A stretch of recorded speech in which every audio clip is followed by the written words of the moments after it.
जयंती मंगला काली भद्रकाली कपालिनी दुर्गा क्षमा शिवा धात्री स्वाहा स्वधा नमोस्तुते। आप सभी भक्तों को नवरात्रि की हार्दिक शुभकामनाएं।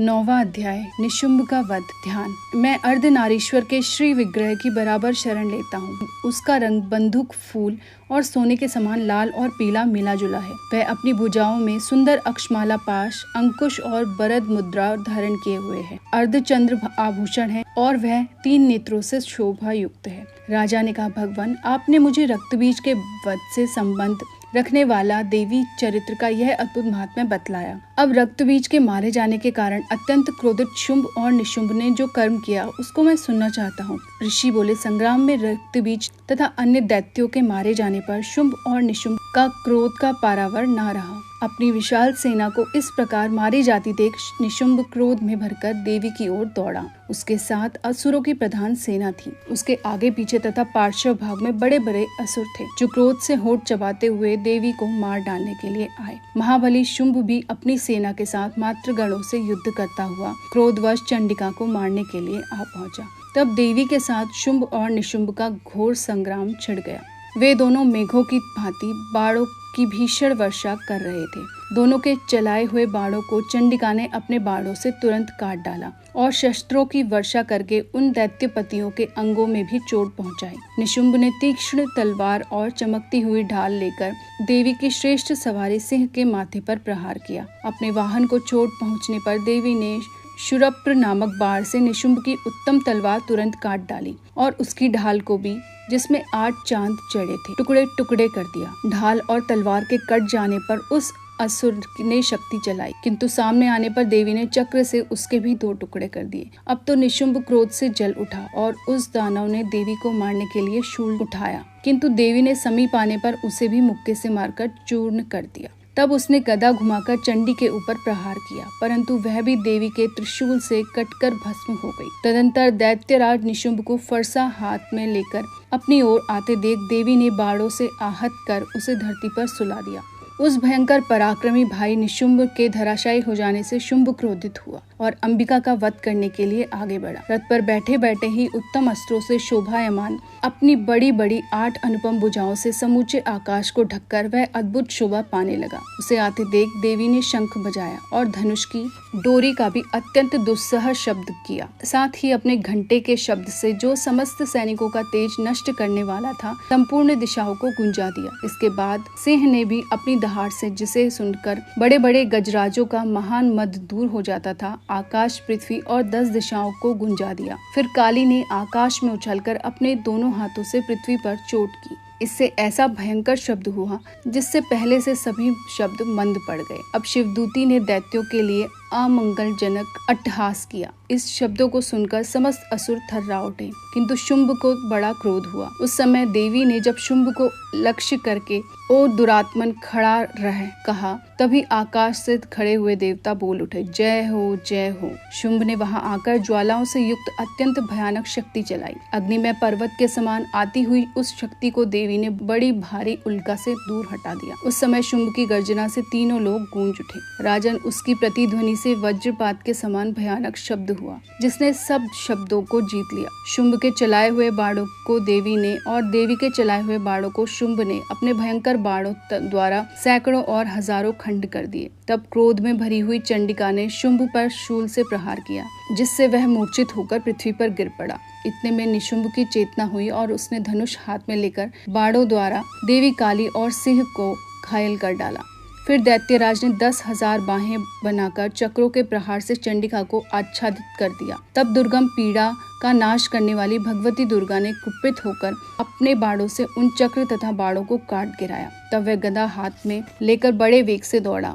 उसके आते ही चंडी ने तीक्ष्ण धार वाली तलवार से उसकी गदा को शीघ्र काट डाला। तब उसने शूल हाथ में लिया। देवताओं को पीड़ा देने वाले निशुंभ को शूल हाथ में लिए चंडिका ने वेग चलाए हुए अपने शूल से उसकी छाती छेद डाली। शूल से विदीर्ण हो जाने पर उसकी छाती से एक दूसरा महाबली पुरुष खड़ी रह कर कहता हुआ निकला। उस निकलते हुए पुरुष की बात सुनकर देवी अट्टहास कर हंस पड़ी और खड़क से उन्होंने उसका मस्तक काट डाला। फिर तो वह पृथ्वी पर गिर पड़ा। तत्पश्चात सिंह अपनी दाढ़ों से असुरों की गर्दनें कुचलकर खाने लगा। यह बड़ा भीषण दृश्य था। उधर काली और शिवदूती ने भी अन्यान्य दैत्यों का भक्षण करना आरंभ किया। कौमारी की शक्ति से विदीर्ण होकर कितने ही महादैत्य नष्ट हो गए। ब्रह्माणी के मंत्र पूज जल से निस्तेज होकर कितने ही भाग खड़े हुए। कितने ही दैत्य माहेश्वरी के त्रिशूल से छिन्न भिन्न खेत रहे।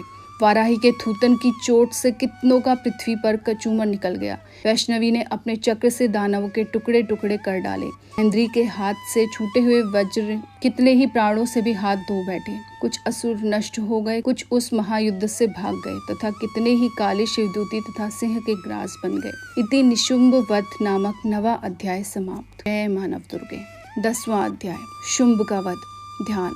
मैं माथे पर अर्धचंद्र धारण करने वाली शिव शक्ति स्वरूपा भगवती कामेश्वरी का हृदय में चिंतन करता हूँ। वे तपाए हुए सोने के समान सुंदर हैं। सूर्य, चंद्रमा और अग्नि ये ही उनके नेत्र हैं और वे अपने मनोहर हाथों में धनुष, बाण, पाश और शूल धारण किए हुए हैं। ऋषि बोले, राजन, अपने प्राणों के समान प्यारे भाई निशुंभ को मारा गया देख तथा सारी सेना का संहार होता जान शुंभ ने कुपित होकर कहा, दुष्टे दुर्गे, तू बल के मद में आकर झूठ मूठ का घमंड न दिखा। तू बड़ी अभिमानिनी बनी हुई है, किंतु दूसरी स्त्रियों का सहारा लेकर लड़ती है। देवी बोली, ओ दुष्ट, मैं अकेली ही हूँ। इस संसार में मेरे सिवा दूसरी कौन है? देखिए, मेरी ही विभूतियाँ हैं, इसलिए मुझ में ही प्रवेश कर रही हैं। तत्पश्चात ब्रह्माणी आदि समस्त देवियां अंबिका देवी के शरीर में समा गई। उस समय केवल अंबिका देवी ही शेष रह गई। देवी बोली, मैं अपनी विभूति से अनेक रूपों से मैं यहाँ उपस्थित हुई थी। उन सब रूपों को मैंने समेट लिया। अब अकेले ही युद्ध में खड़ी हूँ, तुम भी स्थिर हो जाओ। ऋषि बोले, तदंतर देवी और शुंभ दोनों में सब देवताओं तथा दानवों के देखते देखते